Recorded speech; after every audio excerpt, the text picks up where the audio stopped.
you for joining us again. I am now joined by the former Commissioner for Information in Edo State, Kassim Afegbua, for discussion on the battle for Senate presidency for the 10th National Assembly. Thank you very much for joining us again tonight, Mr. Afegbua. Thank you very much for the opportunity once again. It's good to see your face again.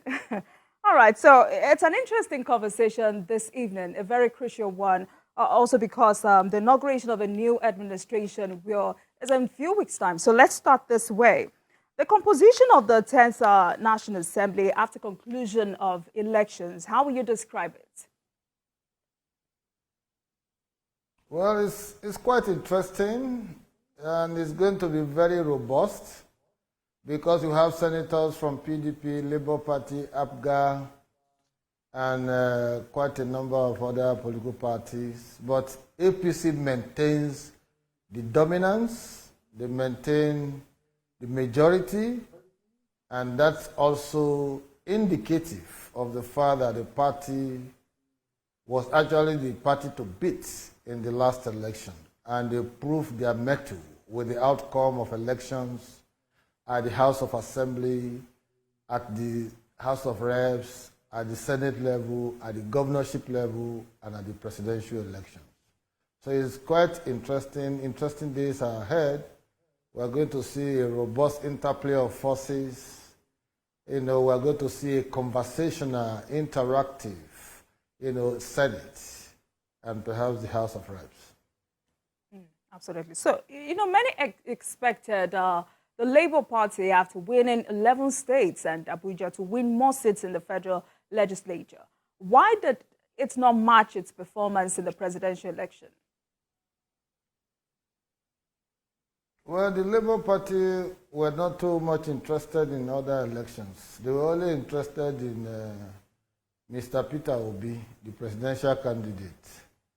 And so that was the selling product. That was, the motivator for all the obedience movement and what have you. And so I think they concentrated more energy in the aspiration of Peter Obi, leaving the House of Reps, Senate, House of Assembly, even the governorship elections, leaving it, open for APC and perhaps the PDP to feast on.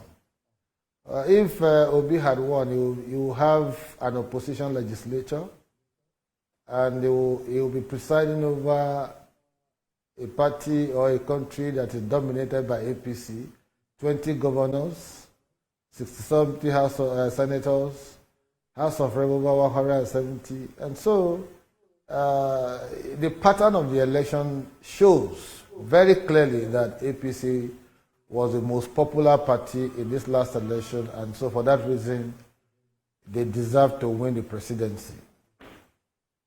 All right, so Mr. Afegbua, if you say the Labour Party focused more on Peter Obi, would it be fair to say, or rather, are you impressed that the Labour Party could garner about 6 senators and 34 House of Reps members?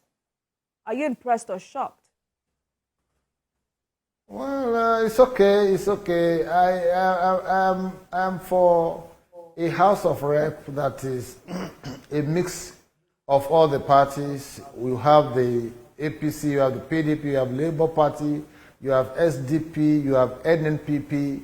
Where you have a house that is populated with persons from different political parties, different ideologies, different political persuasions, different leanings, it will help to robustly engage issues, interrogate issues from different perspectives, and the best of those issues and interrogation will come out for the overwhelming good of the people. I know the legislature is all about lawmaking, making good laws that will impact on the well-being of Nigerians. And when you talk about lawmaking, it goes through stages. You do first reading, second reading, you do public hearing before you now come around, collate all the viewpoints, and you now do a final tinkering with all the opinions that have been canvassed at the various sessions of public hearing. So when you have a robust assembly populated by persons from different political parties, bringing in their belief system, their persuasions and ideologies, it will help enrich and deepen democratic processes of lawmaking, and also help in taking holistic decisions on issues presented to them. It will not be a straight-jacketed kind of scenario where you hear assembly being accused of being a rubber stamp assembly and all of that. Once you have people who can interrogate issues, then it helps deepen democracy. It helps enriches, the process of joy rather than war. All right. So how will you describe the spread of seats among political parties, the highest in Nigerian history? The spread of what? The spread of seats among political parties. Well, we talk about the spread. I think the APC, from all the results we have seen after the supplementary election, we can clearly say that APC is pan-Nigeria. APC is pro-Nigeria. APC rode on the crest of a pan-Nigerian mandate, to garner votes across the country. Aside from the southeast geopolitical zone that did not give APC any opportunity of even 5 or 10% votes, every other geopolitical zone, the 5 geopolitical zones, the APC put up a very good showing. And that kind of spread is what is required for you to get the buy-in of the geopolitical zones, accommodate their various viewpoints, and be able to, use those viewpoints to form part of the basis for coming up with governmental policies that to impart on the well-being of Nigerians. So for me, the other political parties, they are welcome. It's a welcome development to have a Labour Party, having a House of Rep members, having senators. They will help to champion and put forward some of their belief systems, some of their ideologies, some of their persuasions, some of their political leanings in the legislature, in the legislative process. And you have the PDP, the main opposition party, also having some good number of senators and House of Rep members. They will also help bring on board ideas that are peculiar to them, and they will be subjected to the crucible, subjected to further interrogation, and in the process, what the Nigerian populace will be the better for it, because you are going to be having a robust assembly that is populated by persons elected on the basis of the different political parties we're talking about. So it's a welcome development, but of course you cannot undermine the spread of the APC across the country, and that's to tell you, even in the outcome of other elections, governorship, House of Rep, House of Assembly, and the Senate. All right, so for you, how will this spread impact on achievement of unanimity? And is the National Assembly likely to be adversarial this time?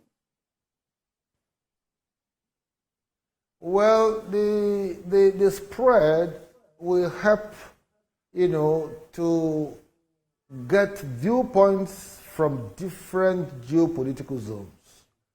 And the spread also will help the party and the government to know the wishes and aspirations of quite a number of people across the country, the geopolitical interests, their wishes, what they want to see in a new government of Bola Ahmed Tinubu by the time he's sworn in. The spread will also help to collate different viewpoints from the geopolitical perspective. And I quite appreciate the fact that a party that is presiding at the federal government level at the presidency is one that has elected persons from different parts of the country. Even the Southeast, what we talk about, APC has senators from the Southeast. They have House of Rep persons. It's just that I suspected that there was some kind of conspiracy, because the election of House of Rep and Senate were conducted the same day. You have the senators from the Southeast, defeating their opponents, but allowing the presidential candidate to suffer abysmal defeat in the outcome of the elections. You have a senator from the Southeast, for example, scoring about 42,000 thereabout, and in the same election, the same time, the same process, the same period, and all of that, the presidential candidate scoring as miserable as 6,000 votes. And now, you see the Southeast coming up to say they want to be Senate President, number 3 position. I found that one as hypocritical, I found that as contradictory, and I find it as untenable in terms of assessing what each and every geopolitical zone brings on the table to produce a Tinubu presidency. And so, if anybody is complaining that, oh no, they have a sense of entitlement of this position because of the tripod arrangement, I would say no. We are not going to be detained by this misleading concept of a tripod arrangement. Nigeria is made up of several ethnic multiplicity, subnationals, and in the process of balancing the political algorithms, you must take the interests of those persons into consideration, whether they are minorities, whether they are majority, whether they are splinter groups, or what have you. And so, for me, the Southeast, for example, has no morality to want to ask for Senate presidency. Aside from the fact that they have been occupied that position 5 times, Deputy Senate President for 12 years, Senate President for 8 years, that's 20 years in the 24 years of this administration. I think what they need now is President of the country and not Senate President of the 10th Assembly. All right. So the race for the leadership of the National Assembly has begun. With more than 1 month to its inauguration, is this appropriate, or like some of the persons would like to ask, has it come too early? No, it is very appropriate, because the business of lawmaking, the business of a parliament, and the business of a legislature comes about through lobbying, which is a fundamental process of getting people to see issues from your own perspective before you arrive at the final destination of the law that you are trying to put across to the country. So lobbying is a fundamental process by persons who will naturally want to convince people to see reasons why certain decisions must be taken. And in a plural society like Nigeria, it will take a much longer time for you to hit at that unanimity of purpose. You must be able to distillate the ideas. You must be able to network within the system. You must be able to convince persons using very cogent reasons, and subtle, persuasion to see why they should think or reason in your own way to get things done. So it is not out of place at all. By May 29th, the president will come on stream, and the National Assembly, the 10th Assembly, will be inaugurated on the 9th of January, on the 9th of June. And so once that comes on board, then the leadership of the Senate will be elected, and the business of lawmaking commences right away from that. So I'm of the opinion that more and more people should get involved in lobbying, and they shouldn't be threatening. Like I have said, like today I did a press conference under a coalition that the South-South geopolitical zone, on account of what we brought on the table for this election, should be given the opportunity to produce number 3 position. That's the Senate President of the country. We have capable hands, we have solid brains in that region. Aside from being a resource base of the country, the treasure base of the country, the South-South geopolitical zone is very strategic for the collective aspirations of Nigeria, for the constructive bargaining of issues, that form part and parcel of our governance process. And the zone is also very strategic in terms of, the overall aspirations of Nigeria. So if you keep the South-South zone peaceful, you are likely to have a peaceful governance process, because our economic hub rotates and revolves around the South-South geopolitical zone. Well, Mr. Afegbua, the APC leadership is yet to zone the positions. Will this not cause disappointment for those who are already vying for the posts? Well, every process must start and end somewhere.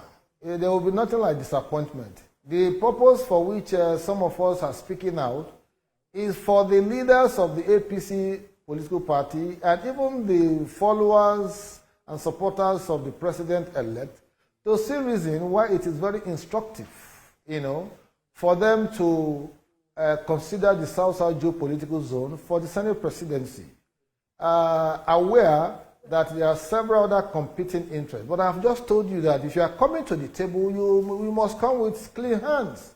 The South-South geopolitical zone came out with clean hands and washed their hands properly before they supported Asiwaju Bola Ahmed Tinubu. In the entire results of the South-South, the 6 states of the South-South, they score over 45–46%.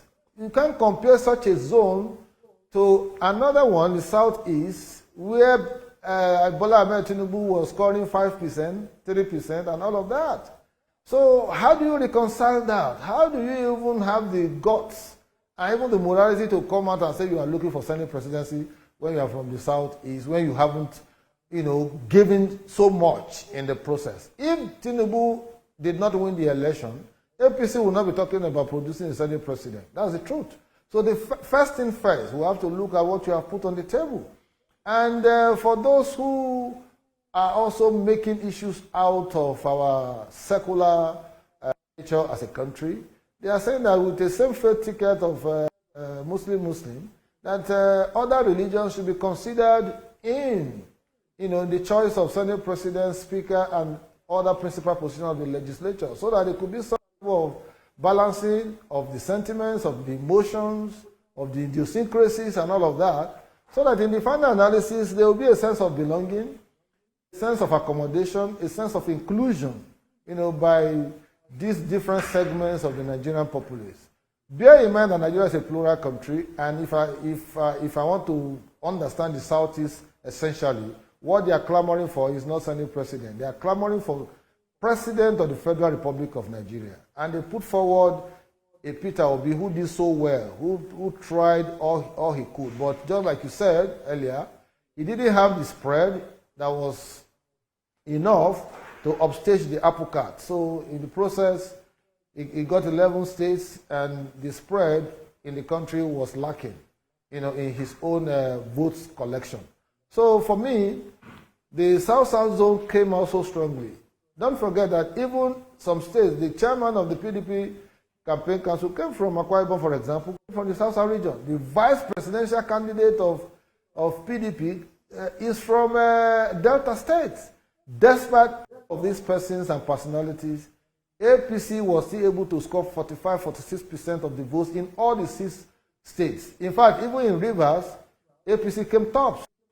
And so, such a zone that has put in so much, so much sacrifice in championing the aspiration of Bola Ahmed Tinubu should naturally be given the opportunity, to present a Senate president. All right, Mr. Afegbua. Now, if I get it clearly, you have just said that the Southeast may not be eligible to produce the Senate presidency because it did not contribute enough votes for the victory of the party. Now, because some of these people are talking about fairness and inclusiveness. Is this enough reason? Well, you see, eligibility is not the issue, because under the Constitution of Nigeria, they reserve the inalienable right to vote and be voted for in any electoral context. But the elections are over. We're talking about power sharing, power distribution. In the context of politics, you have power acquisition, which is the first process. Then you go to the power acquisition. And in distributing power, you consider certain factors. First of all, you put all the issues on the table. You look at those who put in so much effort in the process of baking the cake. Then you now begin to look at the peculiarities in the different zones and even the power equation across the country based on geopolitical interest. And so by the time you look at the present scenario, I'm saying that there should be some sense of morality. You see, you didn't contribute so much to the success and the victory of your presidential candidate, number one. Number two, you contested the same election Senate election, House of Representatives, the same day, the same time, the same process of accreditation and all of that, and you are given ballot paper. You as a senatorial candidate, you won your election with 42,000. Your presidential candidate is winning with 6,000, or in some cases 30,000, in some cases 1,800. Very ridiculous figures that tend to, undermine, the success trajectory of the man who won the election. So for me, it is better for you to put in so much energy, so much sacrifices to ensure that your presidential candidate succeeds. Then, on that basis, you will now have the guts and the morality to confront them and say, no, this is what we put on the table. We deserve this. This culture of, self-entitlement, oh, it's a tripod arrangement, the Yoruba, Hausa, Igbo, and all of that. No, Nigeria is bigger than that now. We have all manners of geopolitical interests, all manners of subnationals within the national, who are also yearning for representation. You have minority, you have majority, you have minor minority, you have major majority, and all of that. So you need to balance all of these power algorithms and power equation in ensuring that your distribution process of the power equation is fair to those who participated actively in enthroning the leadership of the country at the federal level. All right, so not forgetting all this you have mentioned, but at the same time, if you look at the senators elected from the Southeast, will you say they have what it takes to produce the next Senate president? Well, those who have indicated interest, are not persons who have the content and character to actually, preside over a lawmaking house. You need to, do some level of interrogation, of where they are coming from, who they are, and whether they are able to be nationalistic in their orientation, whether they are not detained by parochial interests, whether they are not detained by ethnic jingoism, kind of, in the way and manner they have related with the power process in the last 2 months, particularly February 25th, 2023. So if I want to go back to what I said earlier, I will, tell you right away that a man who contested the same election with a candidate the same day, the same hour, the same time, scoring 42,000, for example, and I'm making his presidential candidate to score 2,000 or 1,500, 1,800, thereabout, is not,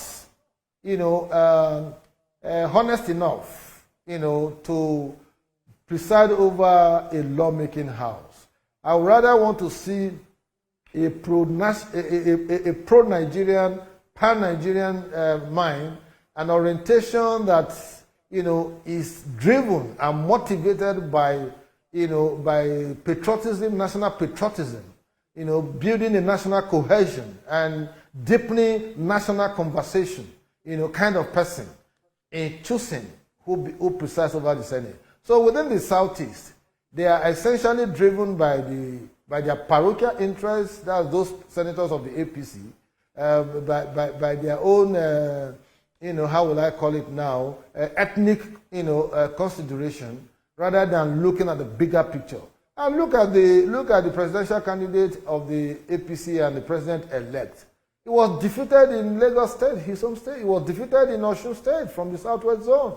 That is a robust way of appreciating democracy and the intricacies of it, of elections. And now you see that coming back to the Southeast, it became more or less like a block. Nobody could score 5 or 10% in all the parties. Only one party dominated the whole fulcrum of the election and the entire process. So for me, I would rather that the Southeast devote more energy and time in continuously championing their aspiration to become president of this country. A president-elect is already in place. They should wait for 2027, 2031, 2036, and 35. And in that order, so that when they plan, they will be able to get it someday. Asiwaju Bola Ahmed Tinubu is a product of planning and strategic thinking. And he plotted this graph since 1999 that he was going to be president of Nigeria someday. And in doing that, he built a network of influence across different political parties. At some point, he related with the CPC. He ran his own opposition, ACN, AD. Followed that trajectory. And before they now gave birth to a merger of APC in 2014 that midwife the process that brought in President Buhari, who had contested 3 previous elections and failed. And so his fourth trial became the success story. So for me, such kind of planning is what the Southeast needs to do. They should stop pursuing Senate President speakership position. They should plan strategically and make sure they mass their own support together to ensure that they are able to get a credible Nigerian who can, go the whole round and build network of influence across the country and not being parochial in terms of their ethnic consideration. And reach out to everybody, see Nigeria as a huge enterprise, see it as their constituency, and pursue it without being detained by religion or ethnicity. All right. Thank you very much. I've been discussing the battle for Senate presidency for the 10th National Assembly, the former Commissioner for Information in Edo State, Kassim Afegbua. We'll take a break now, and I will be right back. Please stay with us.